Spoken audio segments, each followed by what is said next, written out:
I was there one day when one of my children bought me an handkerchief. He just came and said, "Daddy, I've bought you an handkerchief." I was so happy.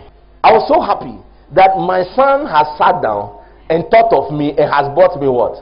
Can I buy an handkerchief or not? I can actually set up the factory for handkerchief. Do you understand? I can set up the factory for what? And every 30 minutes I'll buy one handkerchief for the next 30 years. But that one handkerchief he bought, I appreciated it so much because it shows that he was thinking about what?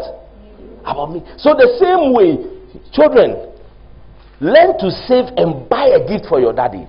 Don't always be taking money from them. Sometimes when they give you money, save it and buy something. Go back and give it to daddy. Tell daddy, "Daddy, today I was going to town and I saw this thing and I think it's beautiful. I buy it for you."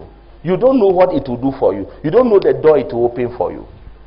As children of trailblazers, don't learn only how to take, how to get, how to collect. Learn also how to give. That is because the Bible says there is more blessing in giving even than what? Receiving. So you the children here, all of you, as you are celebrating Father's Day, don't just go home and tell your daddy Happy Father's Day. Even if it is a bottle of water, go and buy it for daddy. If your daddy is not there, anybody who has served as your daddy, bless him. Some of you, you must bless your shepherds because they have been like a father to you. That is how you provoke the blessing. So number one, the fathers carry the blessing. Number two, let's see the second thing. Number two, they are there for correction and instruction. The fathers are there for what? Correction and instruction. Proverbs chapter 12 verse 4. He said, "For whom the Lord loveth, he correcteth." The Bible says what? Let's all read it. For whom the Lord loveth, he what? For whom the Lord what? He does what? Even as a father, the son in whom he delights. So your father is not your classmate. Your father is not your playing mate. One of the responsibilities of a father is to correct a son. Do you hear what I'm saying? Listen, if you are in this church and I can't correct you, you are a bastard in this church. You don't have a pastor. You don't have a father. Are you listening? The responsibility of a father is to be able to come to the son and say to the son that, "Get up, you can't do that." You may have the money. Your father should be able to come and tell you that this car you want to buy, I say I will not allow you to buy the car. Go and buy a house. Go and buy a land. And you say, "Yes, sir, daddy." It means you are a son. The Bible says that the child which God loves is the one he corrects. So if you are a child of God and you are doing the wrong thing and we are not saying it, it simply means that you don't have a father, you are a bastard. The word bastard means somebody who doesn't have a father. So when he wakes up, he does anything he likes. So the Bible is saying that the responsibility of a father is for correction. That is why if you cannot correct, you cannot be a father. That is why there is a difference between a man and a father. Fathers are tough. I say fathers are what? It's tough to be in my house. I said what? It's tough to be in my house. You see, when you come to my house the first time, you like to stay in my house. Because my house, by God's grace, is nice. So you will see everything nice. Everything is ordered. You see it like that. But to stay under a father, if you are staying under an idiot doesn't care what you do. When you wake up in the morning, your friends will come and call you, "Kofi, Charlie, Yankwa." You don't even ask them, "Hifa." You just do what? You follow. You are going. Follow. You are going. You run, man. You come home at 11 o'clock like a goat. Nobody will ask you, "Where did you go?" True or false? But if you have a father, in my house, if you are going to Wiwi and you are moving in the night, or you are going to Wiwi, or you are moving out of the house, and you don't tell me or you don't tell mommy, trouble for you. Because maybe I am in the office or in the room and I think you are in the house. Then there is something and I shout, "Oh, so Kofi." I say Kofi, and then I don't hear anybody. And then I'm shouting like a madman. Then you come back and I ask you, "So where are you going?" "So I went to go and buy something." The only thing that can leave the house without telling the father is a goat. Is what?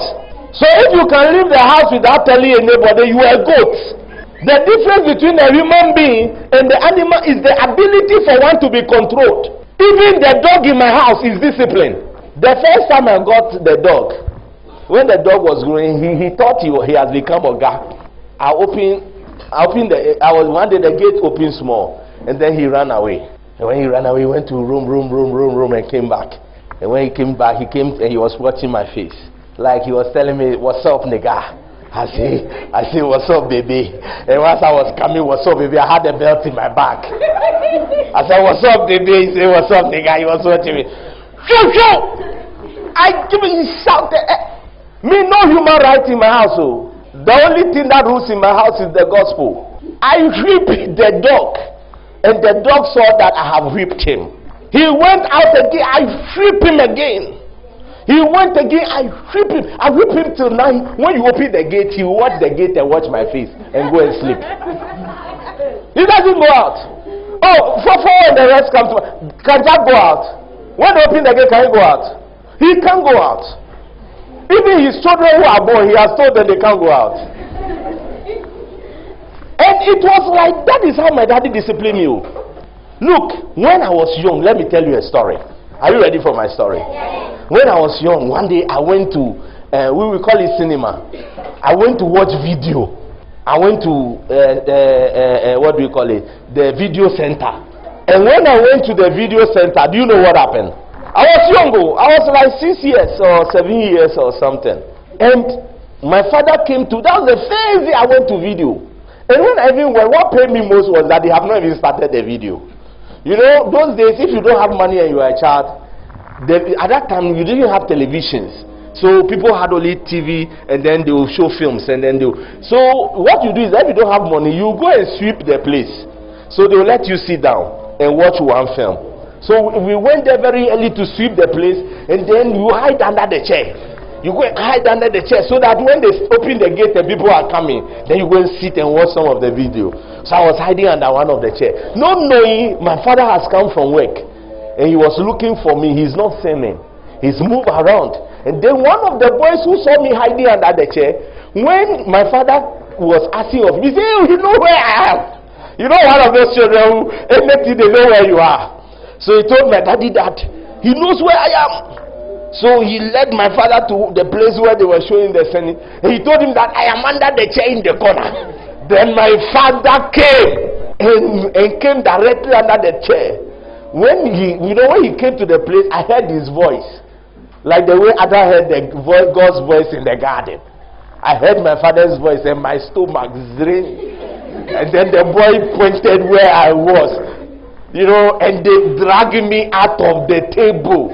The way my father beat me, since then, more than 35 years ago, since then, I have never in my life gone to cinema again. Even now that I can go to cinema. That one discipline. And most of the time, the children who were going to cinema at that time would go and watch pornography. So we observed that most of the kids that were going, which we at that time we felt our father didn't like us, he didn't want us to be free. Almost all of them were very early.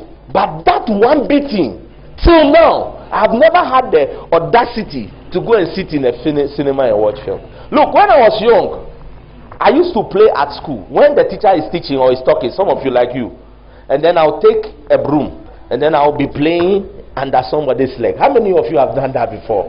I must visit your school. I'll be playing under some people's leg with the broom, and I'll be playing. So I will not concentrate. So when the result came, I'll be number 6, I'll be number 8, number 9, 10th in the class. Then my father was a teacher. He was a headmaster. My father was a headmaster. And my father came to our school. The teachers know that he was a headmaster. He came to the school and they told him that I am not doing well. It's not today you can do useless things in the school. No, they call boys and they put a table down and they put me on the table. 2 boys who hold your hand, 2 boys who hold your leg. Shabaya. Tell somebody Shabaya. Shabaya. They whip me till all the foolishness ran away from my head. When I see the broom, I close my eyes. The way my father whipped me, you see, I know the reason why God gave us children.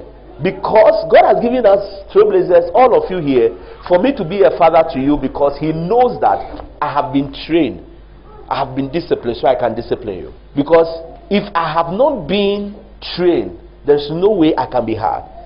And those hardness that my daddy put in us, all of us, by the grace of God, all of us, from me, my senior brother, my junior brother, all of us, everybody has become a graduate. Everybody, not one, not single one. And you know them, all of them are in trailblazers as pastors. If my father was not hard, we were 3 boys, 1 girl, only 1 girl. Shepherd Grace is the only girl. We are 3 strong boys. Without discipline, you know what we could have done? We would have turned the whole house upside down. When I was young, me and my brother, we can fight. We can fight till we collapse. You don't know. We fought like Jacob and Esau. Yeah. But the discipline of my father, that is why when you come, I am disciplining you. You are making noise. I say, come and stand there. It's a discipline. The goat that is not disciplined, Bolaka will knock it. They will steal it for suya. So if you are in this world, and one of the things you must know is this: no matter how old you are still a child of your father. Do you hear what I said? I said, no matter how old you are still a child of your father. You cannot say you are now old. Let's say you are some of our children. Which of them? Any of our children, you grow up and then you are misbehaving. Then I call you and say, oh, now pastor, I'm no longer a small boy. It means you are about to die foolish death. Where I am in my life now, if I have a problem, my father calls me and say, pastor, this one I think is wrong. You can't do it. And I say, yes, daddy. I change the plan. We should be able to call you. Because they say the one making the road doesn't know that his back is what? Is crooked. So if you don't have a father who can tell you where you are going is wrong, and you think, oh, maybe I make up in my mind, you will fall in a ditch. Your life will be miserable. That is why when they were going to give birth to Jesus, Jesus could have appeared from heaven and dropped on earth. But God did not do it like that. God gave Jesus a father and a mother, 2 of us. And when Jesus went to the temple and stayed there 3 days, and the father came and the mother came and said, my son, don't you know we've been looking for you? And Jesus said, don't you know I'm doing my father's business? But the Bible said, and Jesus submitted himself to his parents. From that day, we never heard of Jesus from that age of 12 till Jesus spent 30 years. 18 years, Jesus never spoke again in the Bible. 18 years. 18 years. Jesus said no word. From the day the parent told him that, you don't do that. Yes, you are going to be the Messiah, but this is not your time. Go back home. Jesus went back 18 years. He never made a statement in the Bible again. So if even Jesus can be controlled. Look, can you imagine your father tells you that you must die, and you have the power not to die? And yet Jesus was so obedient that when God told him that you must die, you must die, oh, young man. Look at Jesus, 30 years. Every young man at the age of 30, you want to marry and have your children, build your house. But as for you, your father comes and tells you that no, you are not building a house. You are not married. Yours is to come and die. Which of you will do that? But the Bible says that was what Jesus did. Because of that, that is why today we are preaching about him. Your obedience will give you long life. So if you are in trailblazers, and there are times that fathers, they don't suggest to. Listen carefully to what I just said. I said fathers don't do what? They don't suggest. They don't tell you, oh, I think, Joe, this is a right decision. No. Your friends can suggest to you. Fathers don't suggest. They command. Fathers command. They tell you, this one, I say, I don't like it. Stop it. Your friends will come and say, Charlie, bro, follow your heart. Fathers don't talk like that. Because do you know why? Where you have passed, they have passed there before. What can Nidromo do which will surprise me? What will he do? What has he done which I have not seen before?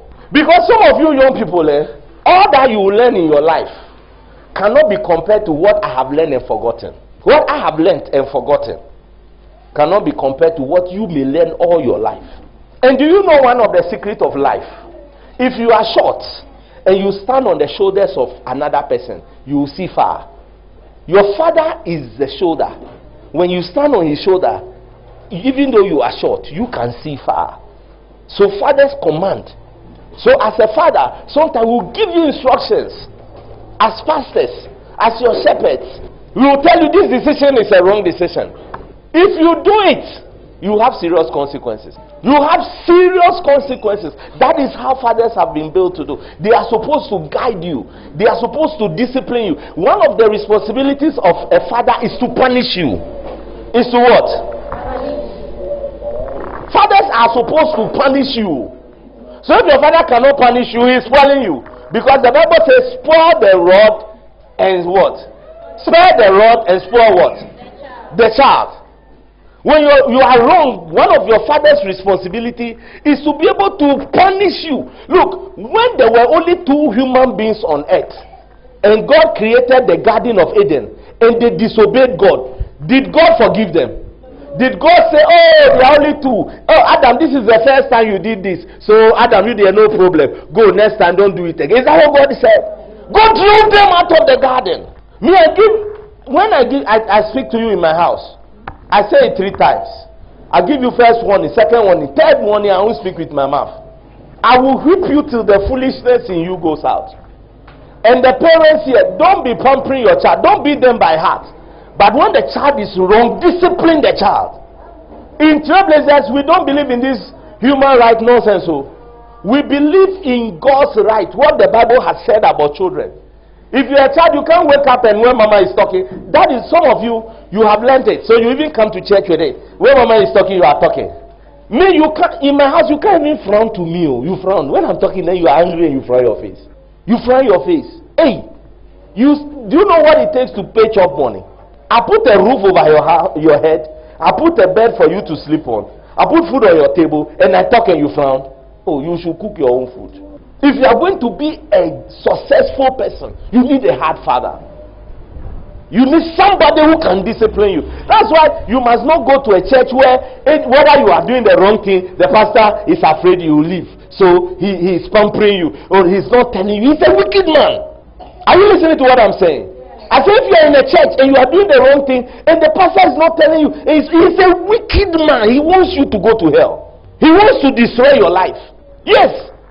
You must be in the church when the pastor can shout at, he can put his hand at your shoulder like this and you will come and be nice to you. But like my baby, I'm nice to her. But I'm not going, because I'm nice to her, if she goes wrong, it doesn't mean I'm going to spare her. Because I actually love her, I am going to discipline her. Look, if any child disobey me here, I won't beat him like the way I will beat Dromo if Dromo disobey me. There is no way Dromo can even dream it. That like I'm talking, then he's talking back. The way I'll slap him, I will slap him with anointing. I've seen anointed slap before. But he knows I love him. He knows I love him. Because he knows that what I will do still to him, nobody can do it for him. Do you understand? He knows it. So even though the father's command and disciplines, you also mix it with love. The last time I told him, when you pass your exam and you are the first in the class, I'll buy you a drone. So he was the first in the school. We went to buy a drone. Do you know a drone? You don't know a drone. A drone is an helicopter, a small one. Has camera inside. You can fly in the sky. You control it with your phone. I said, go, I'll buy it for you. When you are first, it's a deal. We say we do a contract. Go and be first. And he went and topped the class. I said, Charlie, it's a deal. Let's go to town. So I went and bought a drone for him. And I asked him, in your whole school, do anybody have drone? He said, no. I said, so in your whole school, who loves his son more? He said, you. I said, that's right. But the same way, if you fool, anointed. My cane is anointed. That's why the Bible says, the Lord is my shepherd. I shall not want. He leadeth me beside the still waters. He said, his staff, your rod and what? Your rod and what? So every father has two. The father has a rod and what? A staff. The rod is for correction. It's for beating. Your fathers must beat you when you fool in the house. That's the difference between you and the bastard. Don't think the boy who, when he wake up, he can go anywhere. Look, if nobody controls you, it's dangerous. So, if I stay in town by 10 o'clock and I'm not in the house, I must call mama, or mama must call me and find out where I am. There is nothing like, hey, you can't ask me a question where I am. Nonsense. Are you a tree? If you die, will you bury yourself? Have you seen somebody die and bury himself before? Everybody is buried by somebody. So you can't be alone. If I am in town by 10 o'clock and I don't come, the law in the house is that Look, if I wake up from my bed and I'm going to urinate in the night, I call my wife and tell her, Mama, I'm going to urinate. That's the discipline. Because it will save you. Maybe you go to the bedroom, the bathroom, and something happened. You are not coming. She can go and do what? And check it. Maybe you go and something happened. He knows that. Daddy just said he's going to urinate. 5 minutes now, 10 minutes now, he's not coming. Let me go and see what is happening. But if you get up and do anything you like, you say it's me, man. Look at this guy in the Bible, Samson. The Bible says he was so strong, but Samson will never listen to his fathers. Where the father says he should not go is where Samson will do what? Will go. They say he should not marry this person. That is the very person Samson said he should marry. You're going to marry. Look, some of you, we must choose who you marry for you, else you will make a foolish decision. You don't know. You know, sometimes God will give you fathers. Whatever you decision, because you see, when you are young and you are going to marry, you look for breasts and buttocks. But when you mature, you will find out that life is more than breasts and buttocks. You see, what I've said, it will take you 40 years to understand. You will see. When you are young and you are a woman and you are going to marry, most of the time you are looking for a car and his wallet. How much is inside the wallet? But when you grow, you will find out that it's not about the car he's driving or how much money is in the wallet. You will wish for a husband who may not have money but loves you with all his heart. That's why you need to be guided. Samson refused to be guided. Where Samson life is only where he goes. So Samson say, I want this woman, whether you give it to me or not. Giddy. Samson will go for it. Samson, God says, don't eat carcasses. Samson say, only carcass I will eat. You see how he died? You see how he died? He died in the house of his enemy. They blindfolded his ears, his eyes, took off his eye sockets, eyeballs. They put fire, they put iron rod in fire and put it in his eyes because he didn't obey his father and mother. And listen, as I bring my message to a close, anybody who honors his father reminds Jesus God of Jesus, and anybody who dishonors his father reminds God of Satan. Because don't forget, Satan was also once a son.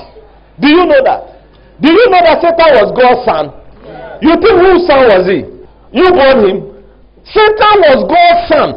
And I believe that the day God created Satan, God was excited. He was happy. He would have looked at Satan and say, wow, my son, look how beautiful this my angel is.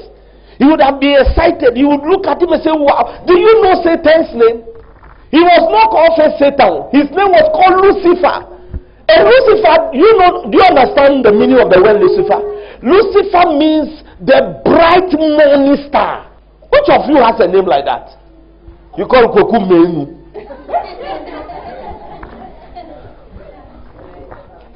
Your name is what? John, what? you have, look at Satan's name. The name God. Look, when the day God created Satan, Satan was so handsome and beautiful that God called him the bright morning star. That's the meaning of Satan. The bright morning star. Son of the morning. And yet what happened? The son of the morning became Satan. So when you become disobedient, you remind God of Satan. But when you become obedient, you remind God of Jesus Christ. So you have a choice which one to remind God of. And I'm telling you, if you are going to be successful, you need a father in your life. Especially those of you who have traveled and you don't have your fathers around. You need a father. You need a strong man in your life. A strong person. Somebody who can guide you. Somebody who can tell you, this decision, I think, wait small. It will protect and preserve your life. You will see, 10 years from now, you will see that a lot of mistakes that your friends would have made, you have not made that mistake because there was a father to guide you. But if you don't have a father, look, every wind will blow you. Because fathers also serve as protection. Fathers serve as what? Protection. Your parents are protection over your life. Look, there are things that cannot happen to you because you are in trailblazers. You don't know. No, there are things that cannot. Jesus says, the ones you have given me, I have protected them. So whoever comes under the anointing, there is preservation. Mama Comfort was giving a testimony. Her children were sleeping on a mattress that is burning. The mattress is burning. But not one hair of her daughter or his son got singed It's the grace, it's the preservation. It's the grace and preservation. Can't you see God protect all our children in this church? For all these 9 years, by the grace of God, not one single hair of our child has ever fallen before. Do you know there are churches every year they have funerals? Yes, but God preserves us. So you need a father in your life. Your father is your protection. Your fathers give you inheritance. Your fathers give you what? Inheritance. Look, by virtue of being my son, there are things that my son will never work for, but he will be rich. No. He will be rich by just being my son. He will drive cars that he never bought. He will have houses that he has never bought before. The same way, when you have a father in your house, you have inheritance and things that you didn't work for. But if you don't have a father, and you don't have anybody who is strong in your life, who is guiding you, you are going to struggle for a very long time. So young people, children, when your fathers discipline you, when we push you around, sometimes you push somebody around and you hear he says he doesn't come to church again. And I'm laughing. I'm laughing and I'm sad for him. Because if you don't come to church, you don't do me. By the grace of God, in Ghana we say, Nahena, which means me, where I have gotten to, by the grace of God, I see my top. Two of us. But you are the one who you have not seen your top. You are the one that needs a father to guide you. Hallelujah. So from today, if you come to church and we are disciplining you, it's not because we don't like you. If your shepherds are shouting at you, it's not because they don't like you, but because they want it to be well with you. We want you to be better than us. Well, if whatever I have done, I want you to be able to do 10 times what I have done. Hallelujah. And so you must listen. You must do the right thing. It will not be sweet. Sometimes I'll tell you things that are not sweet. But if you see me as your father, you must do it. And when you do it, in the beginning, you will be like a fool. But I can tell you, in the end, you will never regret it. God bless you. Amen.